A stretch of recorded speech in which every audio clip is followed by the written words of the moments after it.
بسم اللہ الرحمن الرحیم جی السلام علیکم، کیسے ہیں آپ؟ امید ہے خیریت سے ہوں گے۔ ہم بھی الحمدللہ خیر و عافیت سے۔ اچھا جی، تو میرے گھر آئے ہوئے تھے مہمان، میری نندیں آئی ہوئی تھیں، مطلب میرے گھر تو کیا آئی تو اپنے ہی گھر آئی ہوئی تھیں۔ تو ان کے جانے کے بعد پھر وہ جو ہوتا ہے نا، مہمانوں کے جانے کے بعد کا کھلارا میں نے وہ سمیٹا اسکول سے آ کے، اور کپڑے واشنگ مشین میں ڈالے ہوئے تھے۔ پھر میں نے کہا اب کیا چھت پہ ڈالنے جانا، ان کو ادھر ادھر ہی پھیلا دیتی ہوں، یہ تھوڑی دیر میں ہی سوکھ جائیں گے، کیونکہ گرمی اتنی ہے، اور گرمی ہے کہ وہ تو بالکل جانے کا نام ہی نہیں لے رہی۔ تو بس پھر میں نے کہا اور ویسے بھی اب کون سا اس کمرے میں کسی نے آنا تھا، تو بس کپڑے شپڑے ادھر پھیلا دیتی ہوں۔ جب سے ہم نے سولر لگوایا نا، تو پھر زیادہ یہی کوشش ہوتی ہے کہ جو سارا دن کا کام ہوتا ہے نا، وہ نپٹا لیا جائے، واشنگ مشین کا اور کپڑے وغیرہ پریس کرنے کا نا کام جتنا ہوتا ہے نا، وہ حتی الامکان ڈے ٹائم میں کر لیا جائے، تاکہ پھر وہ اتنا وابڈا پہ لوڈ نہ پڑے۔ اور اللہ کا شکر ہے، بہت زیادہ مطلب اچھا چل رہا ہے الحمدللہ۔ اللہ سے تندرستی دے ہمارے سولر کو، کہ تقریباً 120-130 زیادہ سے زیادہ میکسیمم 140 یونٹس ہوتے ہیں جو ہمارے پورے منتھس میں کنزیوم ہوتے ہیں۔ باقی بس سکون ہو گیا، اللہ کا شکر ہے۔ تو یہ جو اس طرح کپڑے نکلتے ہیں نا واشنگ مشین سے، ہلکے ہلکے گیلے گیلے سے، تو میری کوشش ہوتی ہے کہ میں ساتھ ہی نا استری کے ساتھ اس طرح کے کپڑے استری کر لوں، کیونکہ یہ بہت اچھے سے استری ہو جاتے ہیں۔ اور خاص طور پہ میں اپنے کپڑے تو کر ہی لیتی ہوں، پورے ویک کے تقریباً 3-4 سوٹ میں کر کے رکھ لیتی ہوں، جو میں نے پورے ہفتے میں پہن کے جانے ہوتے ہیں جاب پہ۔ اس کے بعد جی میں یہاں پر آ گئی، اور یہاں پر میں نے کہا یہ چادریں صوفے وغیرہ کی ٹھیک کر لوں۔ چائے پی تھی میں نے آ کے، وہ والا کپ بھی ویسے کا ویسے ہی پڑا ہوا ہے، وہ بھی اب اٹھایا، تو کمرہ شمرہ ٹھیک کر لیا۔ اور پھر اس کے بعد جھاڑو دینے کا میں نے سوچا تھا، لیکن وہ میں نہیں دے سکی۔ اور یہاں پر جی میرے نیانے کرنو سنی ہو رہے ہیں، کیونکہ حنبل جو ہے نا وہ حاتب سے کہہ رہا ہے کہ مما سے کہو کہ ہم آج نا ڈیل منگواتے ہیں برگر کی، اور میں ایسے کہہ رہی تھی کہ نہیں، ہم ایک ہفتے میں مطلب ایک ہفتے کا گیپ دے کے منگوائیں گے، کیونکہ ابھی کچھ دن پہلے تو اس کے ماموں آئے تھے، تو ہم نے پیزا منگوایا تھا نا، میں نے کہا نہیں، بہت زیادہ باہر کی کھانے کی چیزیں کھا کے نا تو بچوں کے نا اسٹمک تھوڑے سے ڈسٹرب ہو جاتے ہیں۔ تو یہاں پر میں حنبل کو پڑھا رہی تھی، اس کا پیپر ہے، اور میں کہتی ہوں میں اسکول میں کوئی 100 بچوں کو میتھس کرواتی ہوں، اور کیونکہ میں میتھس کی ٹیچر ہوں، 6 7 8 9 10 جتنے مرضی کلاس کے بچے ہوں، میں پراپرلی ان کو کام کروا لیتی ہوں الحمدللہ، اور وہ بچے کرتے بھی ہیں۔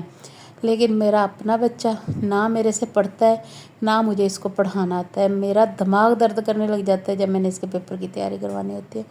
اور پھر جی یہ نیکسٹ ڈے میرا اپنی ہی دوست کے ساتھ ایک پلان بنا کہ ہم جاتے ہیں باہر، یہاں پہ نئی جگہ بنی ہے ہمارے شہر میں، زاراز کچن، تو ہم نے کہا چلیں اس کا ذائقہ شائقہ ٹیسٹ کر کے آتے ہیں۔ لیکن ہم جب یہاں گئے، یہاں اے سی وغیرہ تو چل رہا تھا، لیکن اتنی سفوکیشن تھی، بہت زیادہ سفوکیشن تھی، اور اتنا کنجسٹیڈ اور ڈارک سا ماحول لگ رہا تھا۔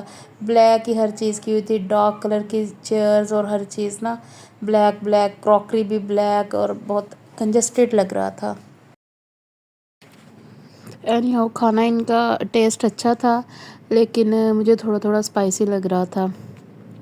اسٹیک جو تھی نا، وہ تھوڑی سی یوں لگ رہا تھا جیسے اس میں گرم مسالہ زیادہ ڈالا ہو، مطلب بہت ایک ہوتا ہے نا کہ چبھنے والا سا ٹیسٹ وہ لگ رہا تھا۔ باقی ٹھیک تھا، اچھا تھا، آہستہ آہستہ اویسلی ابھی انہوں نے نیا نیا بزنس سٹارٹ کیا تھا، اللہ ان کے بزنس میں بہت زیادہ برکت دے۔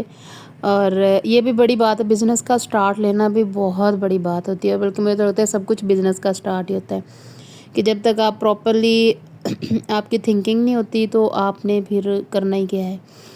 تو جی شام کو پھر میں تو خود تو کھا پی کے آئی ہوئی تھی، پیٹ میرا بھرا ہوا تھا، میرا تو کچھ کرنے کا بھی دل نہیں کر رہا تھا۔ میں نے سوچا کوئی آسان سا کام کرتی ہوں، آٹا گوندنے والا پڑا ہوا تھا، اور جب آٹا گوندنے والا ہوتا ہے نا تو مجھے کوئی جو موت پڑتی ہے کچن میں جانے سے، پھر میں کہتی ہوں کہ چاول بنا لیتی ہوں، آٹا نہ گوندنا پڑے، یہ کر لیتی ہوں آٹا نہ گوندنا پڑے۔ سو اسی طرح سوچتے ہوئے میں نے کہا میں بچوں کے کو نا برگر بنا دیتی ہوں، برگر بن پڑے ہوئے ہیں، پیٹی برگر بنا دیتی ہوں، ان کا تو پیٹ بھر جائے گا۔ اور بچے خوش بھی ہو جائیں گے. ان کے بچوں کے ابا کا پھر بعد میں سوچتے ہیں کہ کیا کرنا ہے. اچھا تو یہاں پر جی میں نے یہ پیٹیز فرائی کر لی تھی اور یہ اچھی پیٹیز تھیں. یہ میں لے کے آئی تھی منو سلوا والوں کی. مجھے لگتا ہے 700-750 کے یہ تقریباً 16 سے 18 پیسز آئے ہیں.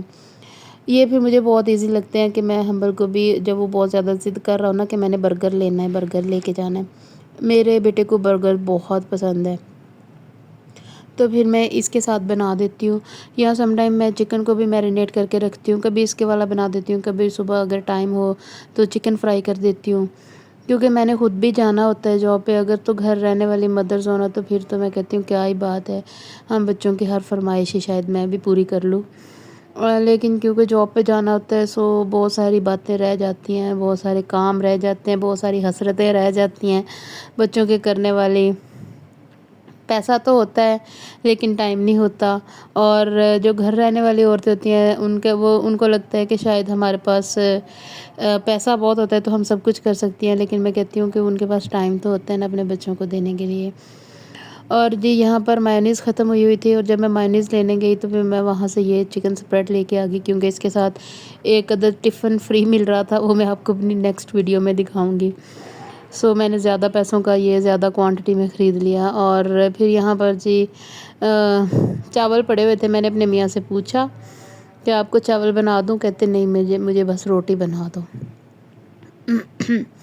میں نے کہا ٹھیک ہے جی میں آپ کو روٹی بنا دیتی ہوں. سالن پڑا ہوا تھا کیونکہ پچھلے دنوں میں نے آپ کو بتایا نا مہمان آئے ہوئے تھے ہمارے گھر میں، میری نندیں آئی ہوئی تھیں تو سالن تب کا پڑا ہوا تھا. کیونکہ ایک دن میں نے بھنڈیاں بنا لی تھیں تو وہ اتنے شوق سے کھاتی نہیں ہیں. سو اچھا اور میں آپ کو ایک ٹپ بتاؤں کہ اگر آپ کی بیاہی نندیں گھر آئیں، جو آپ کے گھر میں رہنے والی نند ہے نا اس کے ساتھ تو آپ نے خیر بنا کے ہی رکھنی ہے. اس کے ساتھ تو بالکل کسی قسم کا بگاڑ نہیں پیدا کرنا کیونکہ وہ چیف منسٹر ہوتی ہے گھر کی.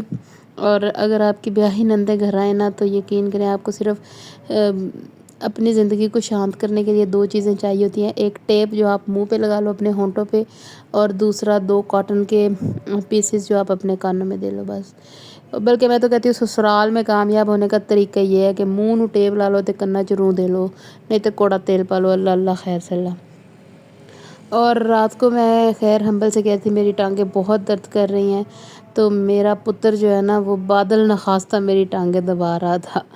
خیر جی اللہ سے دعا ہے اللہ سب کے بچوں کو ان کا فرما بردار بنائے.